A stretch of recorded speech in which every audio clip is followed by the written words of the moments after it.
नमस्कार दोस्तों, स्वागत है आप सबों का इस learning channel learning on tube पे। इस चैनल पे आज हम लोग सामान्य विज्ञान से संबंधित इस वीडियो सेगमेंट में आज जीव विज्ञान के बारे में पढ़ेंगे। तो जीव विज्ञान में हम लोग लगभग 40 क्वेश्चन तक कर चुके हैं। तो आज हम लोग 40 से आगे बढ़ेंगे और कुल मिलाकर के हम लोग 41 से लेकर के 80 क्वेश्चन तक करेंगे। ठीक है, तो चलिए स्टार्ट करते हैं वीडियो को। और दोस्तों, अगर आप सब इस चैनल पे नए हो तो प्लीज़ चैनल को सब्सक्राइब कर लीजिएगा और बेल आइकन दबा दीजिएगा। साथ ही जिन्हें वीडियो पसंद आती है प्लीज़ इस वीडियो को लाइक भी कीजिएगा। तो चलिए स्टार्ट करते हैं। वीडियो का फर्स्ट क्वेश्चन यानी कोई क्वेश्चन नंबर 41 है। सबसे बड़ा जीवित पक्षी है। सबसे बड़ा जीवित पक्षी कौन सा है, यह पूछा जा रहा है। सबसे बड़ा जीवित पक्षी शुतुरमुर्ग है। नेक्स्ट क्वेश्चन, अंडे देने वाली स्तनधारी है। अंडे देने वाली स्तनधारी कौन है? तो अंडे देने वाली स्तनधारी होती है duck billed platypus. Duck billed platypus एक तरह की बतख की प्रजाति है। ये डक बिल्ड प्लेटिपस यह अंडे देने वाली स्तनधारी है। नेक्स्ट में चलते हैं। भारत में पाए जाने वाले सबसे जहरीले सांप हैं। भारत में सबसे ज्यादा जहरीले सांप जो हैं वह है किंग कोबरा, और सामान्य रूप से करैत जो होते हैं वह भी बहुत ही ज्यादा जहरीले सांप हैं और विषैले हैं। और रसेल वाइपर यह समुद्री सांप है, लेकिन यह भी बहुत ही जहरीला होता है। तो 1, 3 और 4 यानी कि ए आंसर हो जाएगा। ठीक है, चलते हैं नेक्स्ट क्वेश्चन पे। नेक्स्ट क्वेश्चन है, जीवाणु भोजी होते हैं। जीवाणु भोजी क्या होते हैं? जीवाणु भोजी होते हैं जीवाणु को संक्रमित करने वाले विषाणु। नेक्स्ट क्वेश्चन, जिस वैज्ञानिक ने सबसे पहले विषाणु को शुद्ध क्रिस्टलीय रूप में अलग किया उसे इस कार्य के लिए नोबेल पुरस्कार मिला। निम्नलिखित में से वह वैज्ञानिक कौन था? तो उस वैज्ञानिक का नाम है WM स्टेनले। और इसने क्या किया था इन्होंने कि विषाणु को अलग किया था एकदम क्रिस्टलीय फॉर्म में, क्रिस्टल फॉर्म में इसको अलग किया था और इनके इसी कार्य के लिए इनको नोबेल पुरस्कार दिया गया था। नेक्स्ट क्वेश्चन पे चलते हैं। आनुवंशिकी का वर्तमान ज्ञान काफी कुछ ई कोलाई जीवाणु से प्राप्त हुआ है।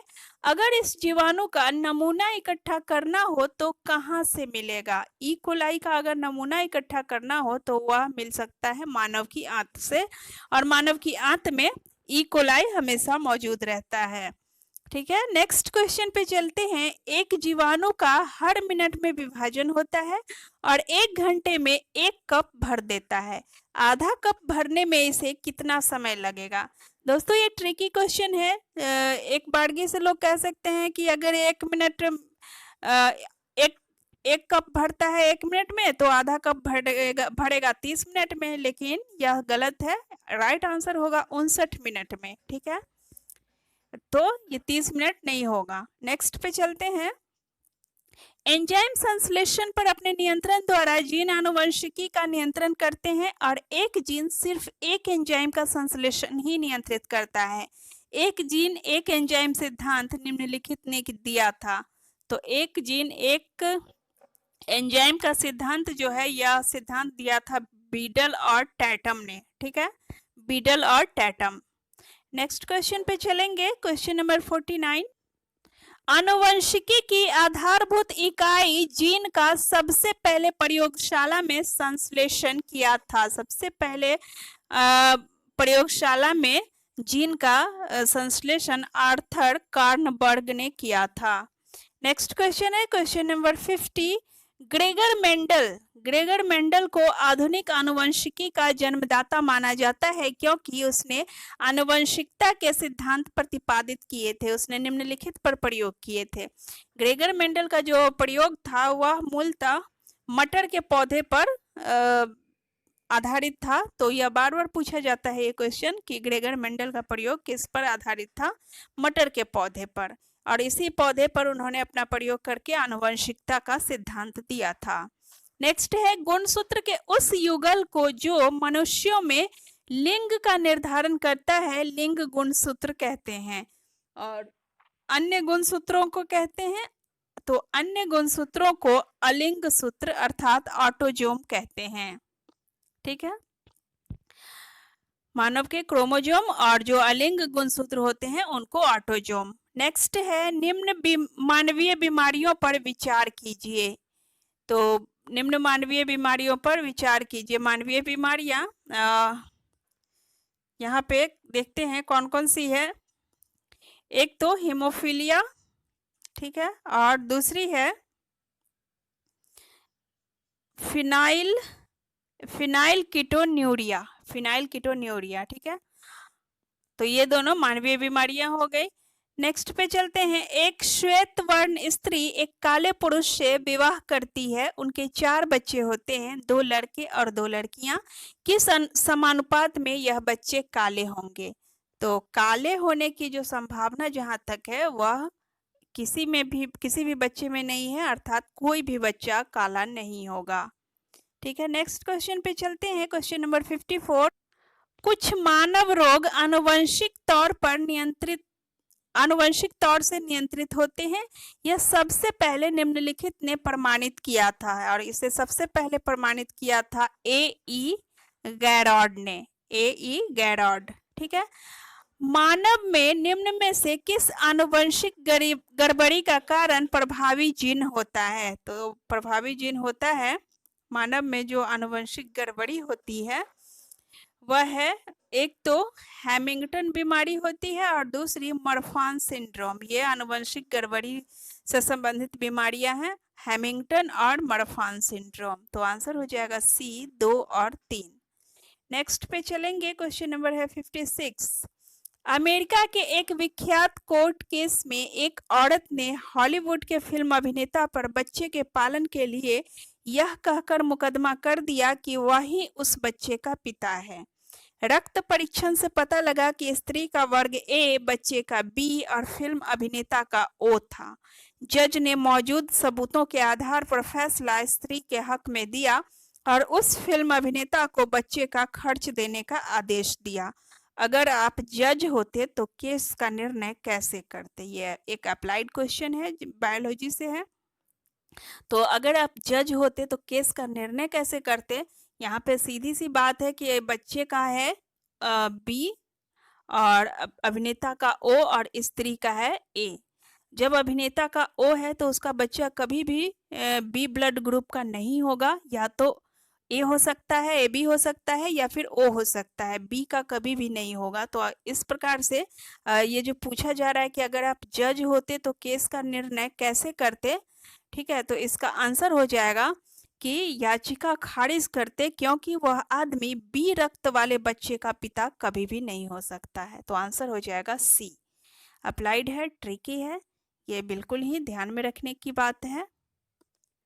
अगर किसी पुराने वृक्ष को काटा जाए तो वृद्धि चक्र साफ दिखाई देते हैं और उस पेड़ की आयु उसके चक्र गिनकर पता लगाई जा सकती है। यह चक्र सबसे स्पष्ट दिखाई देते हैं। तो यह चक्र सबसे स्पष्ट जो है वह शीतोष्ण पादपों में दिखाई देते हैं। आंसर हो जाएगा डी, शीतोष्ण पादपों में। नेक्स्ट है, कुछ आर्कटिक और एल्पाइन क्षेत्रों में बर्फ लाल दिखती है, ठीक है। इस लाल बर्फ का कारण क्या है? तो इस लाल बर्फ का कारण है, एक प्रकार की शैवाल होती है, उस शैवाल की वृद्धि हो जाती है, लाल शैवाल है, तो इसी के कारण इन क्षेत्रों में बर्फ का रंग लाल दिखता है।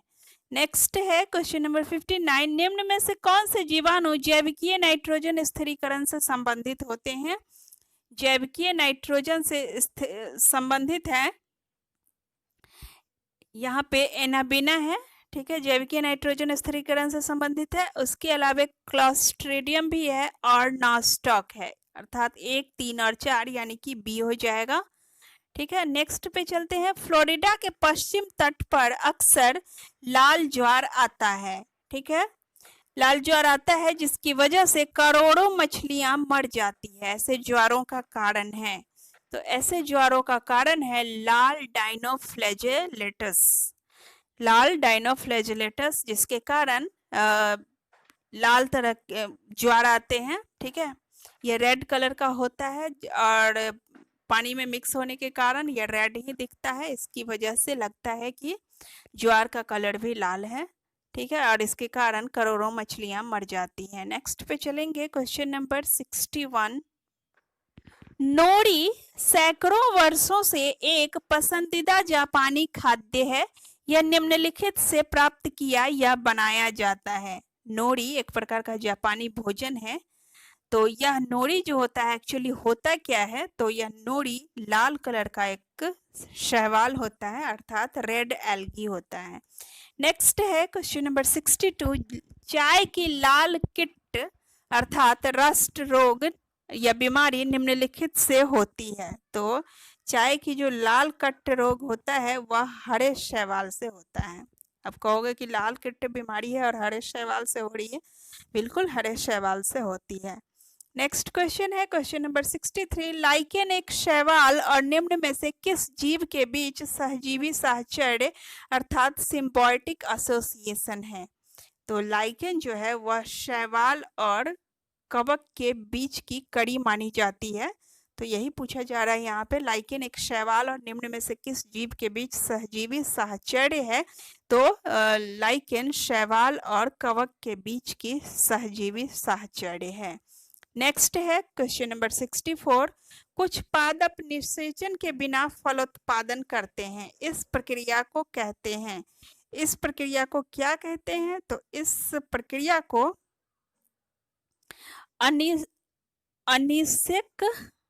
अनिषेक फलन अर्थात पार्थेनोकार्पी कहा जाता है। पार्थेनोकार्पी, ठीक है।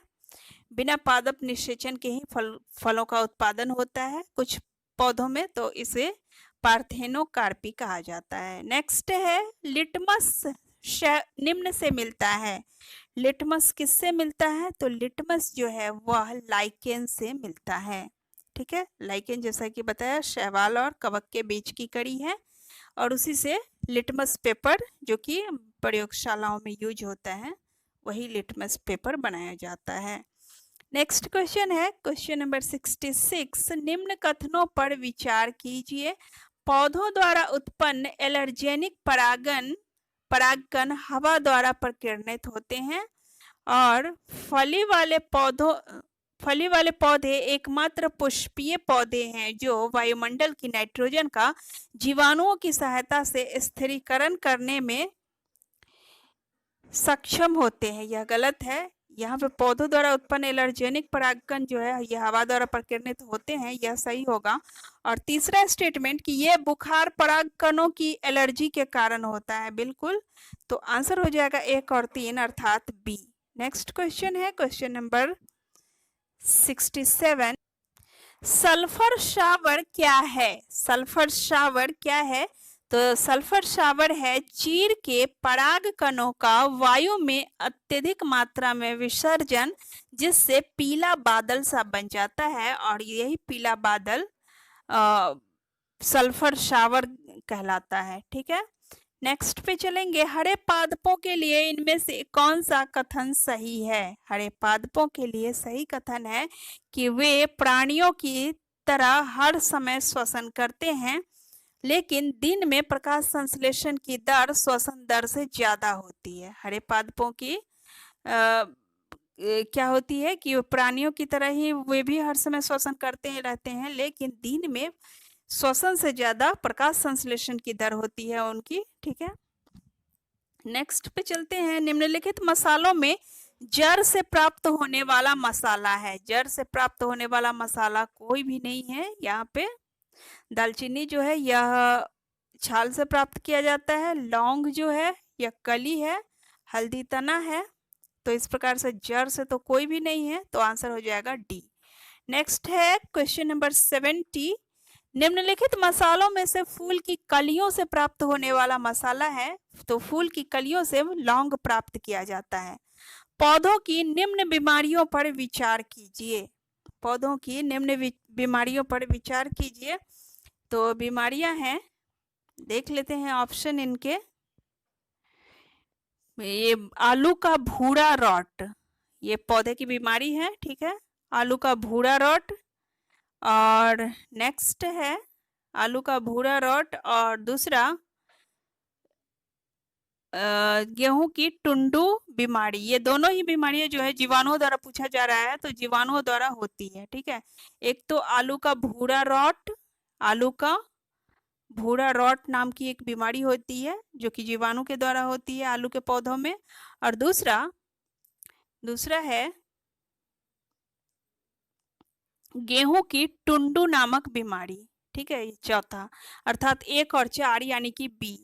अलेक्जेंडर फ्लेमिंग एक सूक्ष्मजीवी विज्ञानी जो सेंट मेरी हॉस्पिटल लंदन में काम करते थे ने पेंसिलिन की खोज की। सबसे पहले इस दवा के क्लिनिकल परीक्षण निम्नलिखित वर्ष में किए गए। तो इस दवा के क्लिनिकल परीक्षण जो है सबसे पहले 1941 में किया गया था। पेंसिलिन का सबसे पहले क्लिनिकल परीक्षण 1941 में किया गया था। चलते हैं अगले क्वेश्चन पे। पेंसिलिन प्रतिजैविक निम्न से मिलता है। पेंसिलिन प्रतिजैविक जो है वह कवक से मिलता है। आंसर हो जाएगा बी, कवक। नेक्स्ट है प्रतिजैविक एम्पिसिलिन। एम्पिसिलिन क्या है? तो एम्पिसिलिन जो है वह अर्ध संश्लेषित दवा है। एम्पिसिलिन अर्ध संश्लेषित दवा है। नेक्स्ट क्वेश्चन, क्वेश्चन नंबर है 75। पादप रोगों के लिए सबसे पहले निम्न कवकनाशक की खोज हुई। पादप रोगों के लिए सबसे पहले जो है वह बोर्डेक मिश्रण वाले कवकनाशक की खोज हुई। बोर्डेक मिश्रण, ठीक है, यह कवकनाशक है और इसकी खोज सबसे पहले इसका सबसे पहले यूज किया गया था पादप रोगों के लिए। नेक्स्ट क्वेश्चन है क्वेश्चन नंबर 76। 19वीं सदी का सबसे बड़ा अकाल जब पड़ा तो उसमें 10 लाख से अधिक आयरिश लोग भूखमरी के कारण मर गए। ऐसा आलू की फसल में कवक संक्रमण होने से हुआ था। वह रोग कौन सा था? यहाँ पे वह रोग था आलू की पिछेती अंगमारी, अर्थात लेट ब्लाइट रोग होता है आलू में। यह कवक की वजह से होता है और इसकी वजह से 19वीं सदी में आयरिश लोग भूखमरी के कारण मर गए। ठीक है,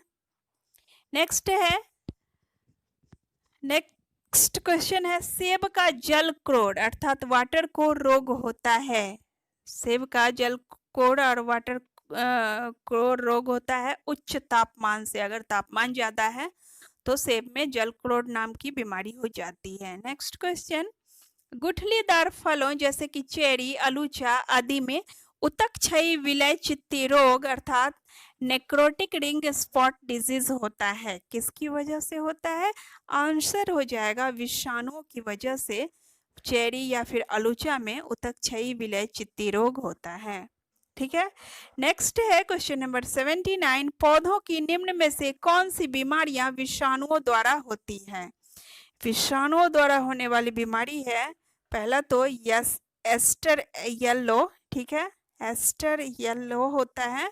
और दूसरा हो गया तंबाकू की पत्तियों का ऐंठन रोग। ये दोनों ही विषाणुओं के द्वारा होती है। एस्टर येलो और तंबाकू की पत्तियों का ऐंठन रोग, अर्थात 1 और 3 सही है, यानी कि ए हो जाएगा आंसर। नेक्स्ट है गन्ने और धान जैसी फसलों में बिचवीड़ रोग निम्नलिखित से होता है। गन्ने और धान जैसी फसलों में बिचवीड़ नामक जो रोग होता है वह आवृत बीजी परजीवी की वजह से होता है। तो इस तरह से समाप्त हुआ ये वीडियो। अगर वीडियो पसंद आई हो दोस्तों तो वीडियो को लाइक कीजिए और चैनल को सब्सक्राइब कीजिए। थैंक यू दोस्तों, thanks for your watching, bye bye.